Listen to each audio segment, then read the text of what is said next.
Hello, squirrel listeners. I thought we could sneak our book in between my live and Miss Karen's. Chapter 13 is called Cozy Corner. Vacation was over, the boys went back to school, and poor Mac was left lamenting. He was out of the darkened room now and promoted to blue goggles, through which he took a gloomy view of life, as might have been expected, for there was nothing he could do but wander about and try to amuse himself without using his eyes.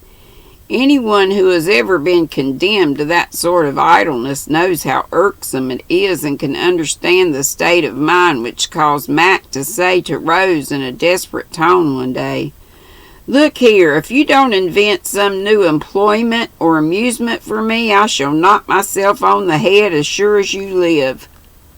No. Rose flew to Uncle Alec for advice, and he ordered both patient and nurse to the mountains for a month, with Aunt Jessie and Jamie as escort. Pokey and her mother joined the party, and one bright September morning 6 happy-looking people were aboard the express train for Portland. 2 smiling mamas laden with luncheon baskets and wraps, a pretty young girl with a bag of books on her arm, a tall, thin lad with his hat over his eyes, and 2 small children who sat with their short legs straight out before them, and their chubby faces beaming with the first speechless delight of truly traveling. An especially splendid sunset seemed to have been prepared to welcome them when, after a long day's journey, they drove into a wide green door yard where a white colt, a red cow, 2 cats, 4 kittens, many hens, and a dozen people, old and young, were gaily disporting themselves. Everyone nodded and smiled in the friendliest manner, and a lovely old lady kissed the newcomers all around, as she said heartily, "Well now, I'm proper glad to see you." You hear the rain? "Come right in and rest, and we'll have tea in less than no time, for you must be tired. Lizzie, you show the folks upstairs. Kitty, you fly around and help Father in with the trunks. And Jenny and I will have the table all ready by the time you come down. Bless the dears, they all want to go see the pussies, and so they shall." The 3 pretty daughters did fly around, and everyone felt at home at once. All were so hospitable and kind. Aunt Jessie had raptures over the homemade carpets, quilts, and quaint furniture. Rose could not keep away from the windows, for each framed a lovely picture, and the little folks made friends at once with the other children, who filled their arms with chickens and kittens and did the honors handsomely. The toot of a horn called all to supper, and a goodly party, including 6 children besides the Campbells, assembled in the long dining room, armed with mountain appetites and the gayest spirits. It was impossible for anyone to be shy or sober, for such gales of merriment arose they blew the starch out of the stiffest and made the saddest jolly.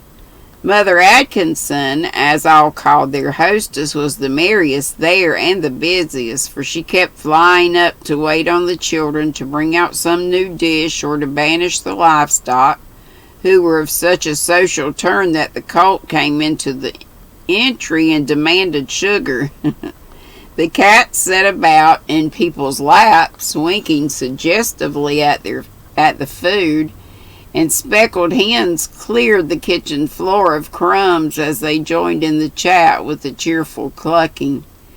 Everybody turned out after tea to watch the sunset till all the lovely red was gone, and mosquitoes wound their shrill horns to sound the retreat. The music of an organ surprised the newcomers, and in the parlor they found Father Atkinson playing sweetly on a little instrument made by himself. All the children gathered around him, and led by the tuneful Sisters sang prettily till Pokey fell asleep behind the door, and Jamie gaped audibly right in the middle of his favorite. "Coo," said the little doves. "Coo," said she, all in the top of the old pine tree. The older travelers, being tired, went to Bilo at the same time and slept like tops in homespun sheets on husk mattresses made by Mother Atkinson, who seemed to have put some soothing powder among them. So deep and sweet was the slumber that came.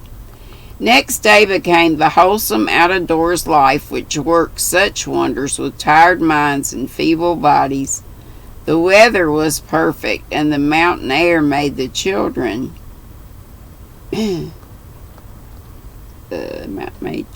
as frisky as young lambs, while the elders went about smiling at one another and saying, "Isn't it splendid?" Even Mac, the slow coach, was seen to leap over a fence as if he really could not help it. And when Rose ran after him with his broad-brimmed hat, he made the spirited proposal to go into the woods and hunt for a catamount. Jamie and Pokey were at once enrolled in the Cozy Corner Light Infantry, a truly superb company,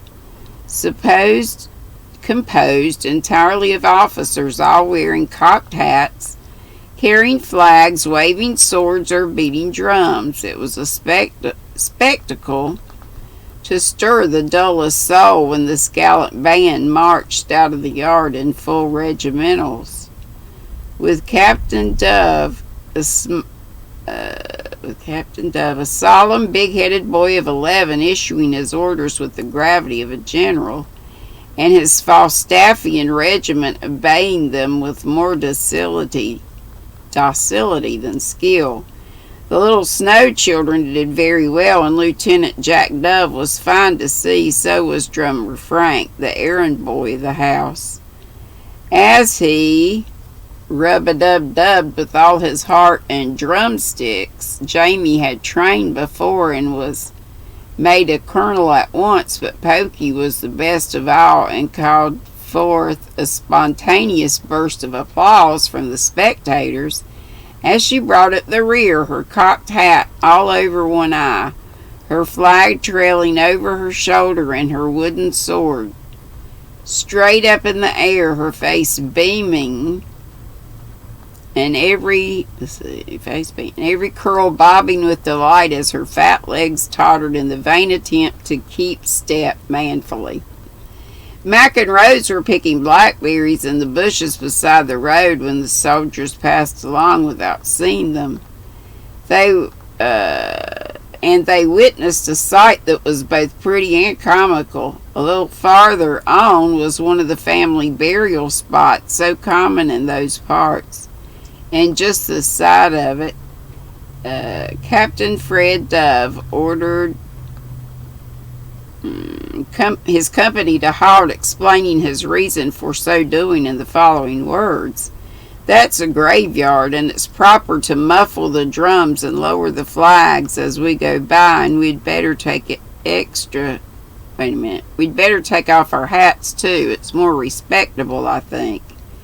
"Isn't that cunning of the dears?" whispered Rose as the little troop marched slowly by to the muffled roll of the drums, every flag and sword held low, all the little heads uncovered, and the childish faces very sober as the leafy shadows flickered over them.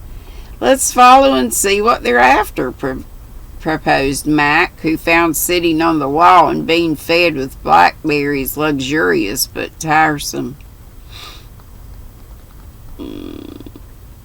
So they followed and heard the music grow lively, saw the banners wave in the breeze again when the graveyard was passed, and watched the company file into the dilapidated old church that stood at the corner of 3 woodland roads. Presently the sound of singing made the outsiders quicken their steps, and stealing up, they peeped in at one of the broken windows. Captain Dove was up in the old wooden pulpit, gazing solemnly down upon his company, who, having stuck their arms in the porch, stacked their arms in the now sat in the bare pews singing a Sunday school hymn with great vigor and relish. "Let us pray," said Captain Dove, with as much reverence as any army chaplain, and folding his hands he repeated a prayer which he thought all he repeated a prayer which he thought all would know, an excellent little prayer, but not exactly appropriate to the morning, for it was, "Now I'll lay me down to sleep." Oh my gosh. Everyone joined in saying it, and it was a pretty sight to see the little creatures bowing their curly heads and lisping out the words they knew so well. Tears came into Rose's eyes as she looked. Mac took off his hat involuntarily and then clapped it on again as if ashamed of showing any feeling. Now I shall preach you a short sermon, and my text is, "Little children, love one another." I asked Mama to give me one, and she thought that would be great. So you all sit still and I'll preach it. You mustn't whisper, Marion, but hear me. It means that we should all be good to each other and play fair and not quarrel as we did this very day about the wagon. Jack can't always drive, and needn't be mad because I like to go with Frank. And Ed ought to be a horse sometimes and not always a driver. And Willie may as well make up his mind to let Marion build her house by his, for she will do it, and he needn't fuss about it. Jamie seems to be a good boy, but I shall preach to him if he isn't. No, pokey people don't kiss in church or put their hats on. Now you must all remember what I tell you, because I'm the captain and you shall mind me." Here Lieutenant Jack spoke right out in the meeting with the rebellious remark, "Don't care if you are. You'd better mind yourself and tell how you took away my strap and kept the biggest donut and didn't draw fair when we had the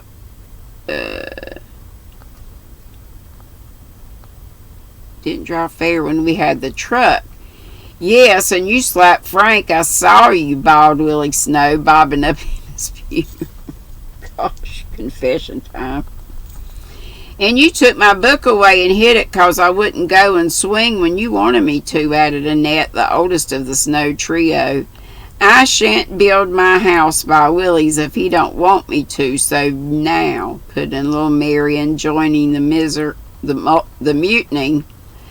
"I will tis Demi, and I tore up my hat 'tause a pin picked me," shouted Pokey, regardless of Jamie's efforts to restrain her.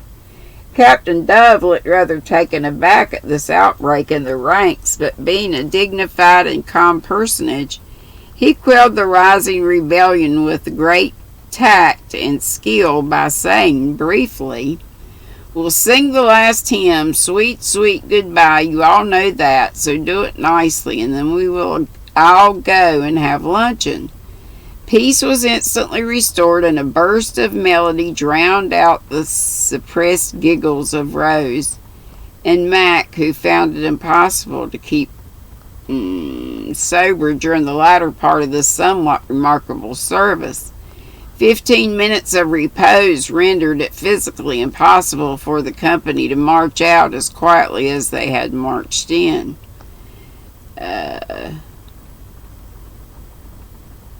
I grieve to state that the entire troop raced home as hard as they could pelt and were soon skirmishing briskly over their lunch, uttering oblivious of what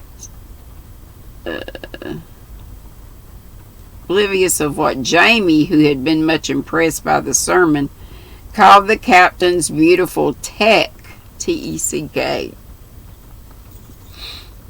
Time's it getting to be? Oh my goodness, we only got read just the rest of this page. It was astonishing how much they all found how much they all found to do at Cozy Corner, and Mac, instead of lying in a hammock and being read to as he had expected, was busiest of all. He was invited to survey and lay out Skeeterville, a town which the children were getting up in a huckleberry pasture, and he found much amusement in planning little roads, staking off house lots, attending to the waterworks and consulting with the selectmen about the best sites, we're almost done, for the public buildings, for Mac was a boy still, in spite of his 15 years and his love of books. I only have 2 more paragraphs.